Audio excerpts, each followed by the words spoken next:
The downwash from the hovering helicopter whipped grit into my eyes, but I refused to back down, standing there between the HOA gunman and the federal bird overhead.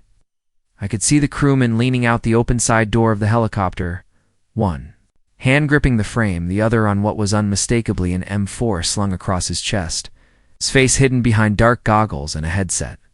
He wasn't pointing it yet, but the message was clear.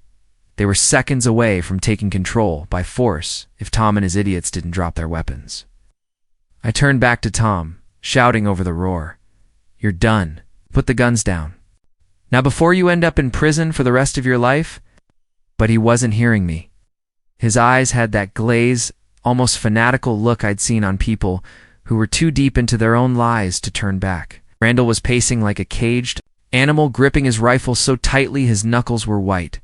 The other two HOA officers, one of them a guy named Dean Larkin, who used to be a substitute gym teacher before he got himself banned from the school district, and the other, some newer recruit whose name I didn't know, were looking.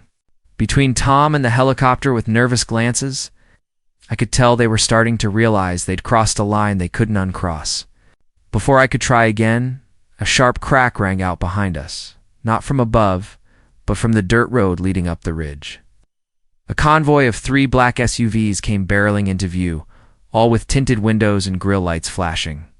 They skidded to a stop in a coordinated line, doors flying open, and out stepped 6 men and women in full tactical gear, body armor labeled Federal Task Force in bold white letters.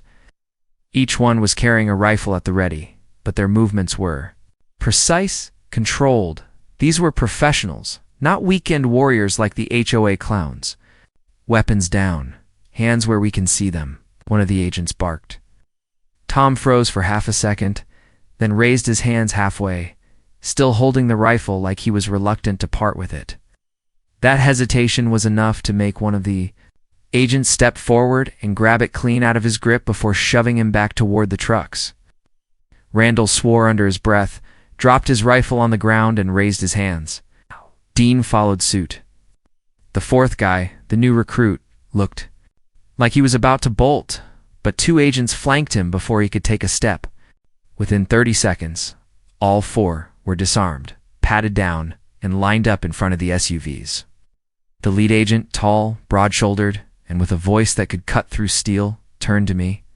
"You the property owner?" I nodded, still trying to process how quickly the situation had escalated. "Yes, sir. They're HOA security. Well, fake security. And they opened fire on your helicopters. I called the sheriff as soon as I saw them start shooting." He nodded once, his jaw tight. "We've been tracking their radio chatter since the first shot. This isn't just a violation of local law. This is federal interference with a rescue operation, reckless endangerment, and possible attempted murder of federal personnel."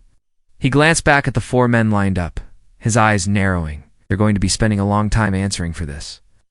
At that moment, another helicopter appeared, this one smaller and sleeker, with the unmistakable markings of a federal command bird. It touched down on the far end of my pasture, kicking up a storm of dust, and out stepped a woman in a dark suit with a badge clipped to her lapel. She strode toward us with the kind of authority you could feel in your bones. "Mr. Keller?" she said as she approached me. "Special Agent Rebecca Quinn, Federal Disaster Response Command. I understand you were the one who offered your property for our operations," I confirmed, and she gave a quick nod. "Good, we'll need to set up a secure perimeter. My team tells me these individuals have been interfering for some time." "You could say that," I replied.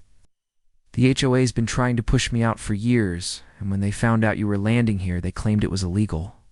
Today's the first time they've actually used weapons, though." Her expression darkened. "We'll be taking over the investigation from here. This kind of obstruction can't be ignored, especially when lives are at stake." Behind her, the agents were loading the 4 HOA men into the SUVs, zip-tied, and looking a lot less cocky than they had 10 minutes earlier. Tom tried to shout something about neighborhood rights and unlawful intrusion, but one of the agents shut the door on him mid-sentence. Meanwhile, the helicopters above began circling back into their landing pattern, now that the threat had been neutralized. I could see the relief in the pilot's movements, but also the caution. They knew how close they'd come to disaster. One of the rescue choppers had a visible hole in the tail boom, likely from one of the first shots fired, and I could only imagine the report that was going to generate. Special Agent Quinn pulled me aside. "We'll be bringing in more units over the next hour. Can you remain on site to coordinate access to the pasture and monitor the perimeter?" I agreed, but I couldn't help asking the question burning. In my mind, why do you think they did it? Was it just to mess with me, or do you think there's more to it? She hesitated, and that hesitation told me everything. There was more. "We believe this wasn't just a random act," she said carefully. "The HOA members in question have been in contact with individuals under investigation for obstructing federal disaster relief efforts in other states. It's possible they were trying to disrupt our operation for someone else's benefit." My stomach sank. It was one thing to have personal enemies in the HOA. It was another to realize they might be pawns in a larger, more dangerous game. Before I could ask more, the sheriff's cruisers arrived, lights flashing. Sheriff Daniels stepped out, hat pulled low over his brow, and shook his head when he saw me. "You weren't kidding," he muttered, got witnesses saying. "They saw muzzle flashes from up here. We're going to process this as a criminal case locally, but it sounds like the feds have first dibs." "They do," I said, glancing toward Quinn, who was already directing her team to set up checkpoints.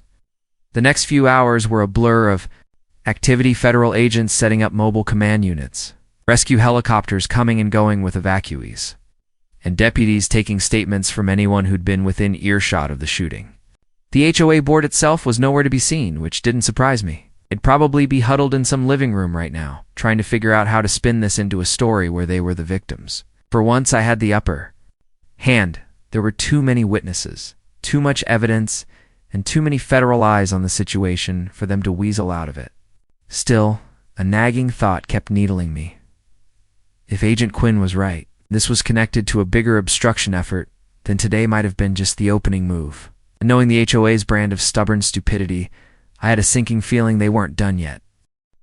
It started as a day that was supposed to save lives, but instead it turned into one of the most reckless and dangerous stunts I had ever seen in my years on the ranch.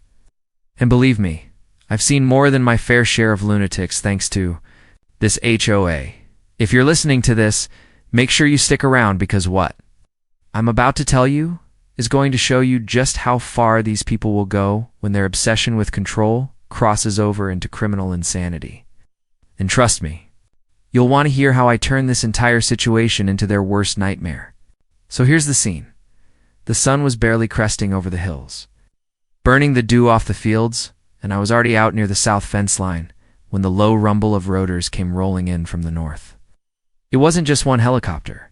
Either it was a fleet, 5 massive black and green birds, all clearly marked with federal rescue insignia, came sweeping over the valley in perfect formation, kicking up dust as they lined up over my property. This wasn't some random flyover. I'd been coordinating with the feds for weeks to allow them to use my wide, flat north pasture as a temporary landing zone for a search and rescue operation. There had been flooding up in the mountains after a storm, and the rivers were swollen with debris.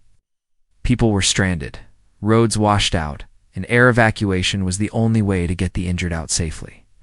My ranch was the only nearby open ground large enough to accommodate multiple choppers at once.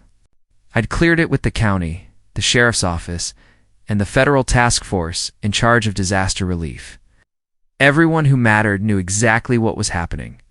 Everyone, except the HOA board, or rather the band of self-appointed security officers they had been parading around in fake uniforms for the past year. I didn't notice them at first because my attention was fixed on the landing formation. But then, from the corner of my eye, I saw the glint of sun on metal coming from the top of the ridge near the east road. 2 trucks were parked up there, unmarked, but I recognized the men in them instantly.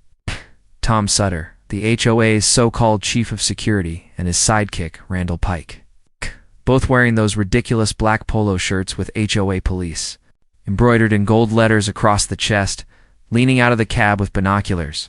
I figured they were just being nosy, wanting to flex their petty authority by investigating something they clearly had no jurisdiction over. But then I saw Tom raise a handheld radio to his mouth, bark something to the other trucks that I hadn't noticed yet, and moments later, 2 more vehicles rolled up behind them. What happened next still makes my stomach churn. Without warning, Randall lifted what looked like a scoped hunting rifle, braced it on the truck door, and fired a shot into the air.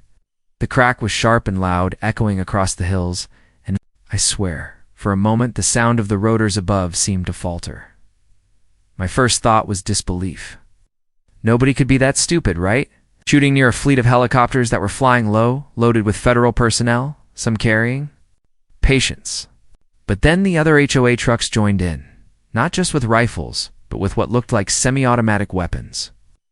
Muzzle flashes popped from the ridge, and I could hear the ping of rounds hitting metal as some of them actually connected with the helicopters.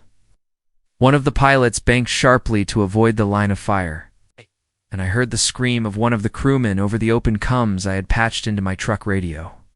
These idiots, these so-called protectors of the community, had just committed what amounted to an armed attack on federal rescue aircraft.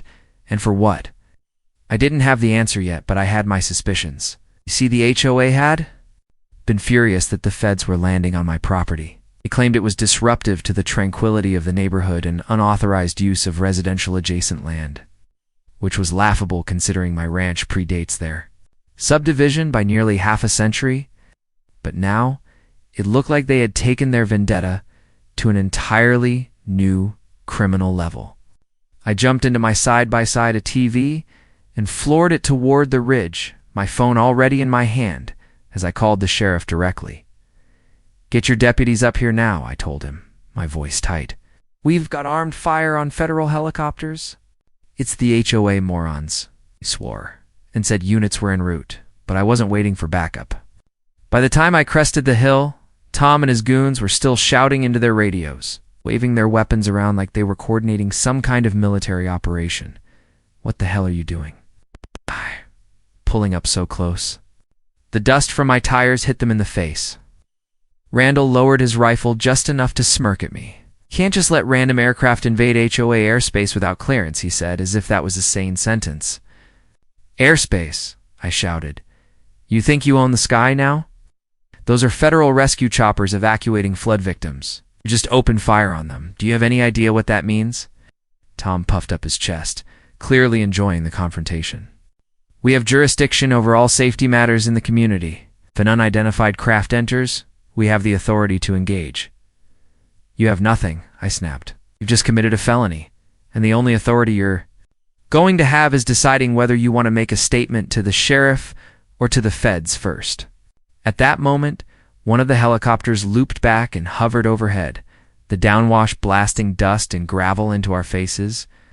Over the roar, a voice boomed from a loudspeaker. "This is the United States Federal Rescue Task Force Lower. Your weapons and stand down immediately." The HOA crew hesitated, but Tom raised his rifle again. And that's when I realized they weren't just being stupid, they were trying to provoke a response. I didn't yet know their endgame, but I was about to find out, and it was uglier than I imagined. If you think HOA politics are just about lawn heights and mailbox colors, keep listening, because this was about to turn into a full-blown federal case that would have every agency from the sheriff's office to Homeland Security crawling over this place, and it all started because a handful of wannabe cops thought they could play army on my land.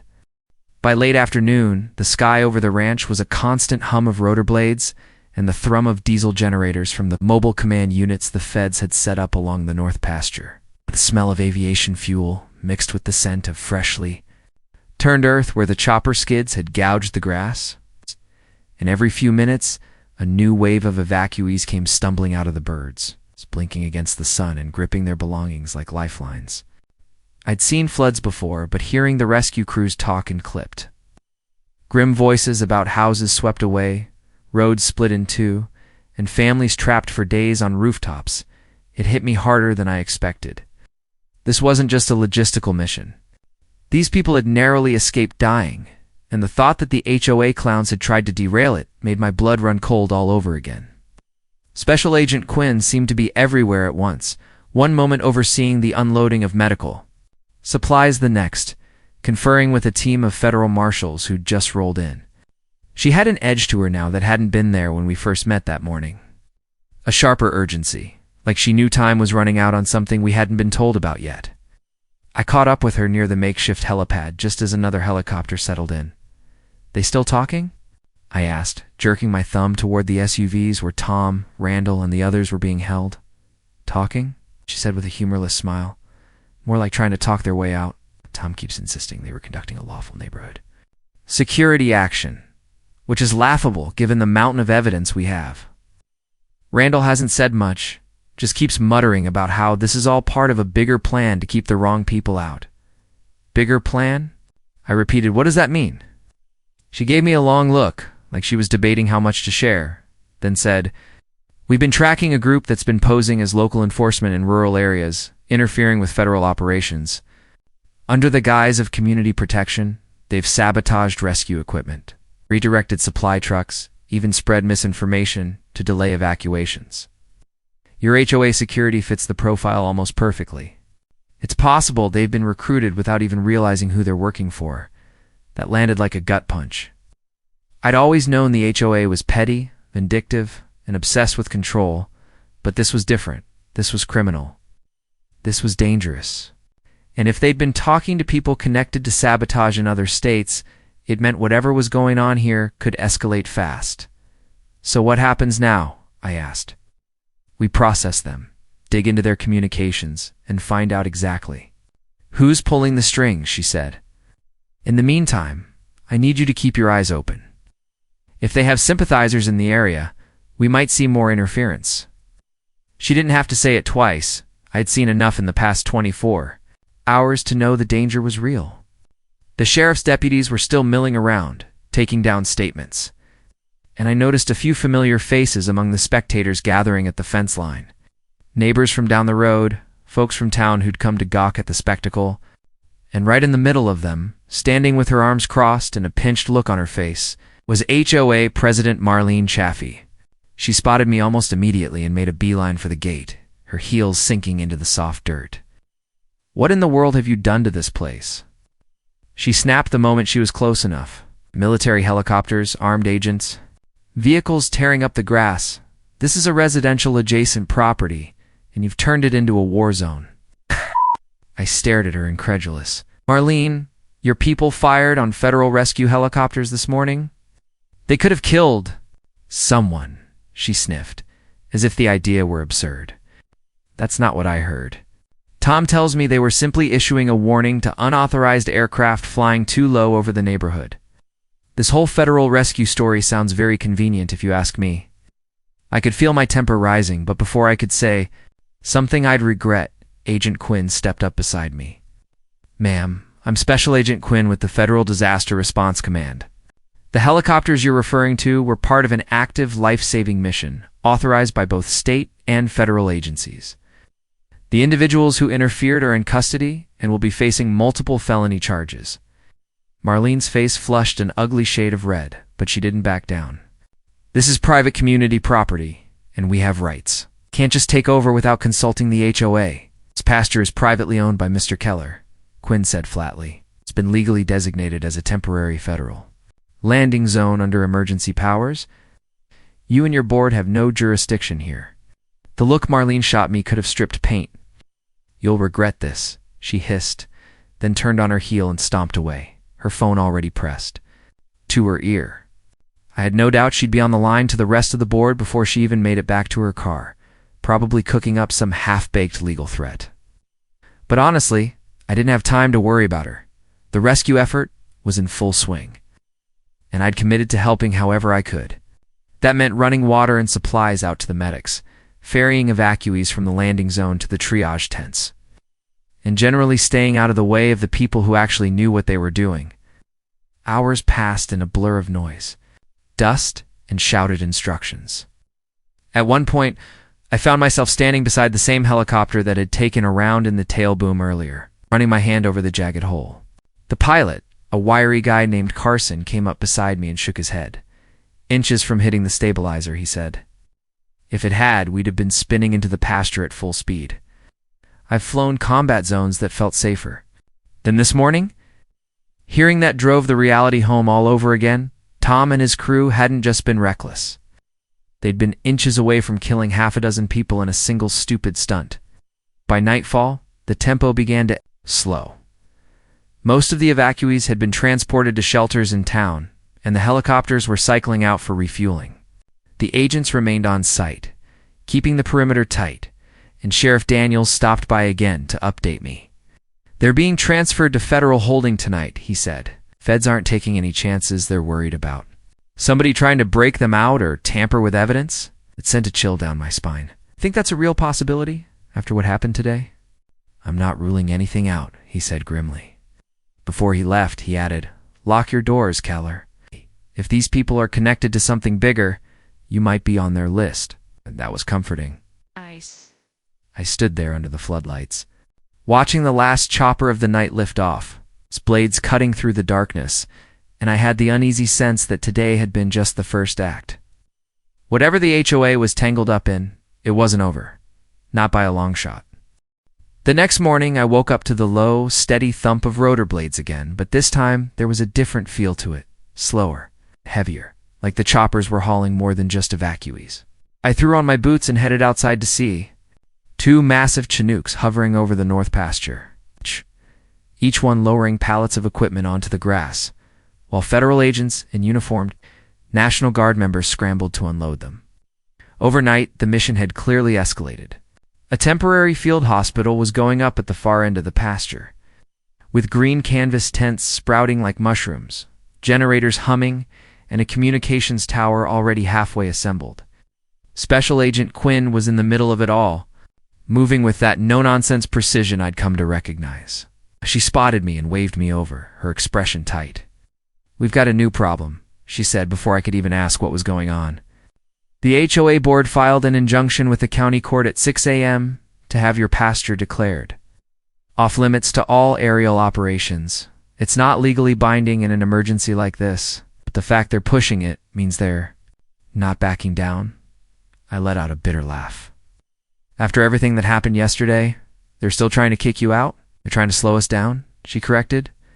"And that's exactly what whoever's pulling their strings wants. Every hour they delay us is an hour more people spend trapped without help." I glanced toward the fence line and saw exactly what she meant. A cluster of HOA members had already gathered, holding up hastily, made signs with slogans like "Protect our peace" and "Stop the noise." Marlene was there too. Oh, of course. Barking into a megaphone about how we were militarizing the community and endangering property values. The sheer gall of it made my stomach turn. Behind me, one of the Chinooks flared its engines and lifted off, and I couldn't help noticing the tension in the soldiers' faces as they watched the protesters. This was a volatile mix: stressed rescue crews, an angry HOA, and God knew what outside influences were stirring the pot. "We're keeping them outside the fence," Quinn said, reading my mind. "But I need you to be our eyes on the ground. You know these people better than we do. If anyone tries to slip through or sabotage equipment, I want to know before it happens." I agreed, though I wasn't sure what exactly I could do beyond keeping watch. Still, I made my rounds, walking the perimeter and nodding to the agents stationed every 100 feet. Around mid-morning, a flatbed truck rolled up carrying more supplies, and I recognized the driver, Jake Lawson, a local who hauled feed and hay for me sometimes. He waved, but when he pulled up to the gate, one of the agents stopped him and ran a mirror under the truck. "Standard procedure," the agent explained, but Jake looked uneasy. When he was finally waved through, I asked him what was wrong. "Don't know if it's anything, but I saw a couple of HOA guys hanging around the loading yard before I left," he said. "Didn't recognize them, but they were asking a lot of questions about where I was delivering today." That set off alarm bells. I relayed it to Quinn, and within minutes she had 2 agents sweeping the truck while Jake stood off to the side. Sure enough, they found a small GPS tracker stuck to the underside of the bed, just behind the rear axle. "They're watching your supply lines," Quinn muttered, holding up the device. "If they know when we're getting shipments, they can plan another interference." She snapped orders to her team to check every incoming vehicle from now on, then turned back to me. "This is exactly the kind of tactic we've seen in other incidents. It's coordinated." As if to prove her point, the next supply drop was delayed by an hour after a bridge on the county road was suddenly blocked by a broken-down HOA maintenance truck. The driver claimed the transmission had failed, but when the sheriff's deputies towed it, they found nothing wrong. Daniels himself came to tell me, shaking his head. It's obstruction, plain and simple. But proving intent is tricky unless we catch them in the act. We didn't have to wait long. Just after lunch, one of the medics called for help over. The radio someone had cut the fuel lines on 2 of the portable generators powering the triage tents. By the time I reached the scene, agents were already surrounding a man in an HOA polo shirt. His hands zip-tied behind his back. He kept shouting that he just tripped over the cables. But the wrench they'd pulled from his pocket told a different story. "That's Gary Hobbs," I said when I saw his face. "He's on the HOA landscaping committee." "Not anymore," one of the agents replied grimly. "He's going to be answering to federal sabotage charges." Word of the arrest must have reached the protest line, because I saw Marlene pacing like a caged lion, her megaphone silent for once. A few minutes later she left, climbing into her SUV and speeding off toward the subdivision. I didn't like the look of that. She wasn't the type to retreat unless she had another move planned. As the afternoon wore on, the tension seemed to thicken in the air. The rescue operation continued, but every agent I spoke to was on edge. Glancing toward the hills or the tree line as if expecting trouble, I couldn't shake the feeling we were being watched. That night, I decided to do a slow drive around the outer edges of my property, just to see if anything looked out of place. The moon was high and bright, casting silver light over the pastures. And for a while everything seemed normal until I rounded the bend near the old windmill on the west side. There, half hidden in the shadows, was a dark SUV parked just off the road. I killed my headlights and coasted closer, squinting through the dust. 2 figures were inside, both wearing headsets, the glow of a laptop screen lighting their faces.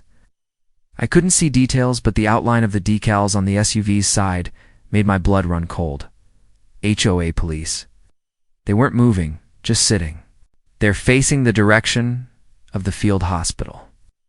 I backed off quietly and called Quinn, giving her the location.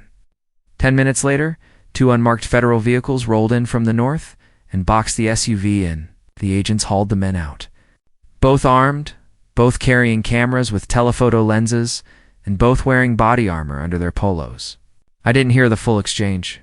I caught enough to know they'd been monitoring the situation for someone they refused to name.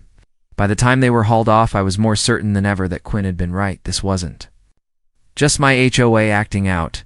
We're part of something bigger, and whatever it was targeting federal rescue operations directly. The thought of what they might try next kept me awake long after the generators had quieted and the floodlights cast their pale glow over the pasture. By the time the sun came up the next morning, the field hospital was running like a well-oiled machine, but the mood around camp was anything but calm. Word had spread among the federal crews that the 2 men caught in the SUV were carrying not just cameras, but also range-finding equipment and a tablet loaded with maps of the entire operation, including chopper landing patterns and supply schedules. That meant somebody out there was coordinating with near-military precision. It wasn't the HOA pulling the strings alone. Special Agent Quinn called an early meeting in the command tent, her voice sharp as she laid out what they'd found. "We believe the individuals in custody were transmitting live data to an outside source. We're still tracing the signal, but whoever's on the other end has eyes on us and may try to disrupt the mission again. We can't afford to underestimate them." I was standing near the back, arms crossed, when she added, "Mr. Keller, your property's proximity to the community makes it vulnerable. We'll be increasing security around your home and outbuildings as of this morning." I appreciated the thought, though the idea that my own land had basically become a front line in some bizarre war between a rogue HOA and the federal government was still surreal.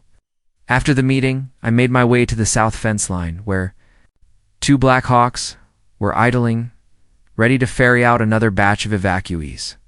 As I passed the gate, I noticed a figure standing just outside the perimeter, half in shadow. It was Marlene. She wasn't holding a sign or a megaphone this time, just her phone, which she lowered the moment she saw me. "One," she said coldly, "but this isn't over. You're destroying this neighborhood, and when this is done, you're going to wish you'd never crossed us." I stared at her, half expecting her to start ranting. But instead she turned and walked away, slipping into the crowd of onlookers. It wasn't her words that unsettled me so much as her tone, calm, deliberate, almost rehearsed. I had no doubt. She was still working behind the scenes. The day wore on, with a steady stream of choppers, supply trucks, and medical teams. I spent most of my time hauling gear and keeping watch along the fence line, trying to keep my mind off Marlene's partying. Shot. By late afternoon, a thick bank of storm clouds had rolled in from the west, and with them came the kind of wind that made pilots twitchy. The decision was made to suspend flights for an hour until the worst of it passed, and that's when the trouble started. Out of nowhere, a string of loud pops echoed from the tree line north of the pasture, not gunfire, but fireworks, bright bursts of color exploding in the gray sky. At first I thought it was some idiot celebrating early, but then I realized exactly what it was. A signal. Agents knew it too, because within seconds, the radios lit up with calls about movement near the perimeter. I grabbed my binoculars and scanned the north fence just in time to see 3 figures in dark clothing dart from the trees toward the fuel storage area. They moved fast, crouched low, and carried something bulky between them. I shouted into my radio and to nearby. Agents took off at a sprint. By the time they reached the intruders, the bulky object had been dropped, a canvas duffel bag with wires sticking out. One of the agents swore and pulled everyone back while the bomb squad was called in. The device turned out to be a crude incendiary, designed to ignite the fuel tanks. It had worked. It could have taken out half the helicopters on the ground. In a single blaze, 3 suspects, none of them familiar HOA faces, were arrested on the spot, but under questioning, they clammed up tight. No names, no affiliations, nothing. The only clue was a small patch on one man's jacket, a stylized eagle clutching a key. Quinn's reaction to it told me she recognized it, but she wouldn't say more. Just ordered the evidence bagged and sent off immediately. That night the camp was locked down tight. The agents doubled the guard posts, set up motion sensors along the tree lines, and even parked 2 armed vehicles at the main gates. It felt less like a rescue mission now, and more like a military base in hostile territory. As I walked back to my house under the harsh glow of the floodlights, I couldn't shake the feeling that this wasn't just about stopping the rescue operation. It was about sending a message.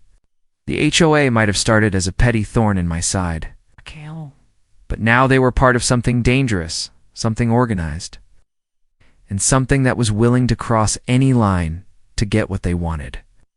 And as much as I wanted to believe the feds would handle it, I had a sinking feeling that the fight was about to spill even deeper onto my land. The night air over the ranch was thick with tension, the kind you could almost slice with a knife. And even though the echoes of the chaos had died down, the weight of what had happened was far from lifted.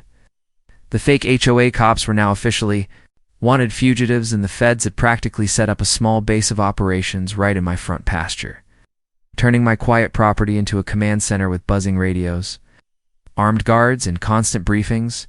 And while I should have felt some relief, there was still the gnawing fact that this wasn't over yet, because Karen and her cronies hadn't been caught, and every hour they remained free was another hour they could scheme, group, or cause more damage. By the time I walked back from the impromptu meeting with Agent Dalton, I could hear the soft whir of a drone overhead. Federal. Surveillance sweeping the property to ensure there were no stragglers or hidden snipers, and it made me realize just how close we'd come to losing everything. A few more accurate shots, and those rescue helicopters could have been brought down in flames, killing not just pilots, but doctors, patients, and federal agents in transit. Inside the house, Sarah was pacing the living room with her phone in, her voice a whisper as she talked to one of her friends in town, explaining in hushed tones what had happened. When she saw me, she hung up immediately, her expression a mix of exhaustion and worry, telling me she'd spotted a black SUV parked half a mile down the main road earlier, just sitting there like it was watching the property, and my gut told me it wasn't a coincidence. I stepped onto the porch with my rifle slung over my shoulder, scanning the distant tree line where the road bent out of sight, and sure enough, just as she'd said, a vehicle sat idling, headlights off, barely visible except for the faint glow of a dashboard. I didn't approach, knowing better than to tip them off, but I made sure the feds were aware, and within minutes. 2 unmarked vehicles rolled out from the pasture, heading straight in that direction. I waited, heart pounding, as the dark shapes of the federal SUVs disappeared down the road, and then a crackle came over the radio in my pocket. Vehicle fled at high speed, heading eastbound, possible connection to suspects. It was like watching a snake slither into tall grass, knowing it hadn't gone far and would strike again when least expected. Later that night, after things had quieted again, I sat with Agent Dalton at my kitchen table over stale coffee, and he shared details he probably shouldn't have, apparently.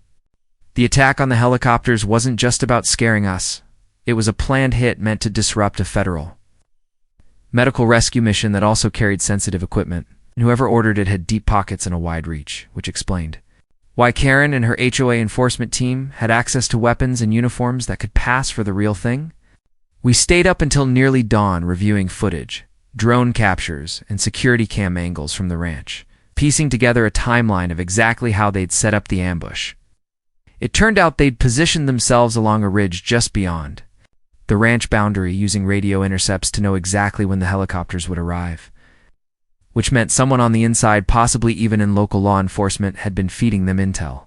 That revelation was more dangerous than any bullet because it meant our circle of trust was shrinking, and the enemy might be wearing a badge in daylight while working for Karen in the shadows. By sunrise, I was running on adrenaline and bad coffee, but I knew the fight wasn't slowing down.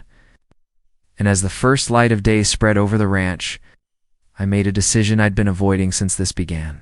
If Karen thought she could outlast us, she was about to learn that we weren't just playing defense anymore, we were going to hunt them. The night air over the ranch was thick with tension, the kind you could almost slice with a knife.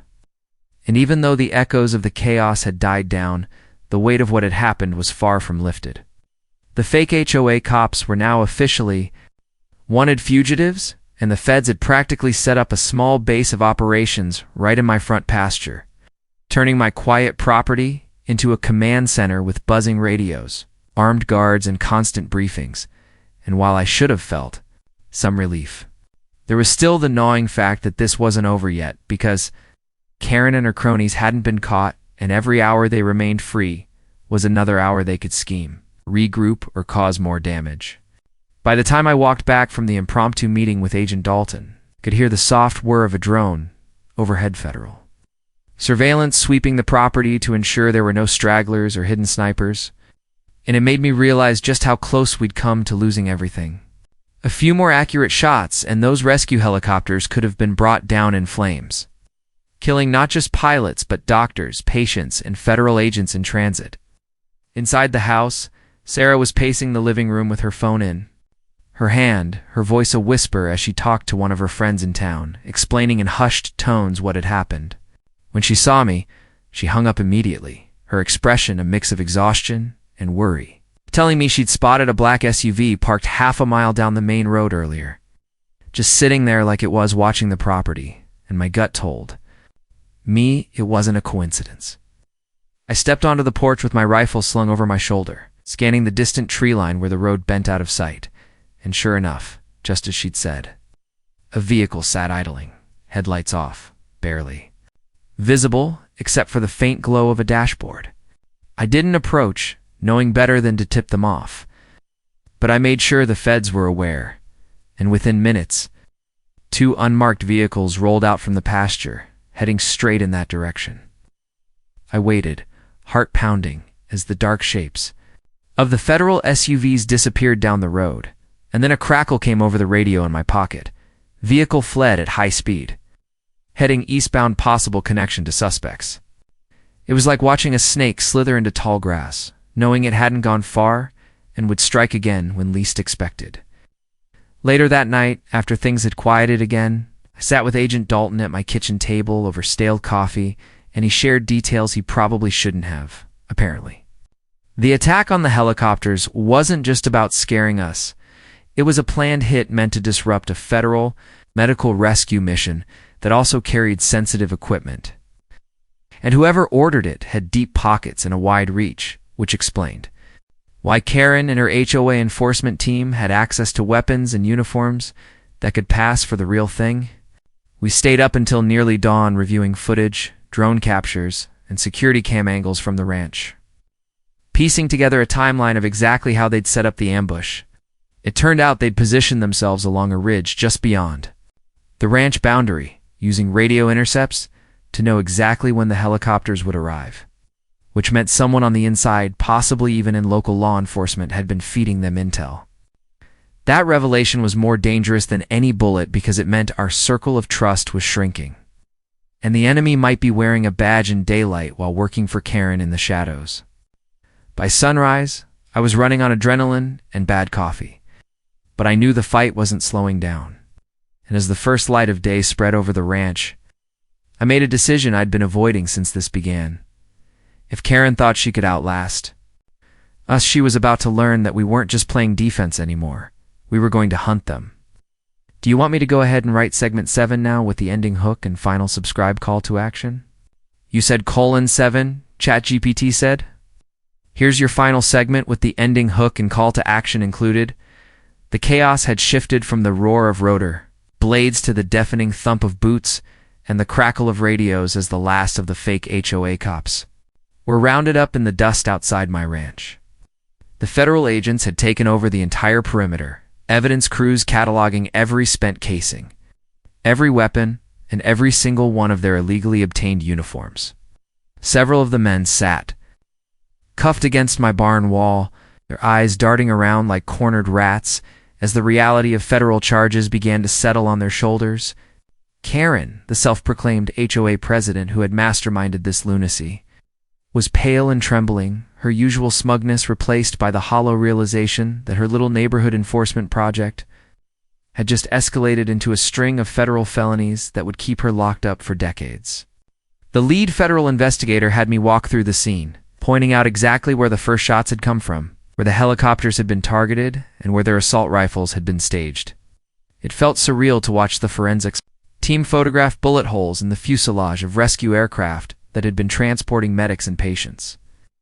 Knowing these clowns thought they were making some kind of neighborhood stand, I watched as agents pulled files from Karen's SUV, neatly labeled folders containing plans for future operations, including targeting what she called non-compliant ranch properties. My property was at the top of the list. Struck me the most was how delusional the group had been, genuinely believing they had jurisdiction over land they didn't own, skies they didn't control, and people they had no legal authority to confront. The agents explained that the charges weren't just going to be for illegal weapons possession and impersonating law enforcement.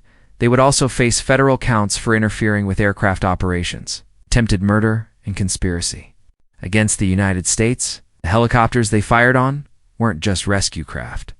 They had been part of an active federal emergency mission, which meant every trigger pull had become a direct attack on federal personnel. I was told that meant no chance of bail for most of them. As the sun began to set, the ranch felt quiet. For the first time all day, scorch marks on the ground, the smell of gunpowder still lingering in the air, and the torn patches of dirt where the HOA imposters had taken cover all served as reminders of how close this had come to turning into a full-blown tragedy. Several of the pilots came over to shake my hand, grateful that I had kept my cool during the incident and hadn't escalated things further before backup arrived. One of them, a veteran medic, told me flatly that if a single bullet had hit a patient in his chopper, the charges would have been even worse. You'd be looking at the kind of prison time where you don't count in years anymore, he said. I nodded, knowing these men and women had put their lives on the line to save others, only to be met with gunfire from a group of self-important neighbors playing soldier. By nightfall, Karen was loaded into a black SUV, her hands cuffed tightly. In front of her, her face turned away from the flashing cameras as reporters shouted questions she didn't answer. I knew this wouldn't be the end of it. The news would spread fast. The HOA's name would be dragged through national headlines, and every property owner involved in funding their little enforcement team would be investigated. For me, though, the message was clear. You can't play cop. You can't threaten federal operations, and you can't hide behind a fake badge when you're breaking the law. Justice doesn't care about HOA titles, petty neighborhood politics, or self-appointed authority. It shows up with real badges, real power, and consequences you can't talk your way out of. And if you ever think you can fire on a fleet of helicopters and walk away, think again, because the next time someone tries that, I'll be here, ready to see them fall. If you want to hear more stories like this one, true tales of HOA corruption, neighbor showdowns, and justice served where it's needed most, make sure you subscribe to the Sham Stories YouTube channel so you never miss what happens when people push their power too far.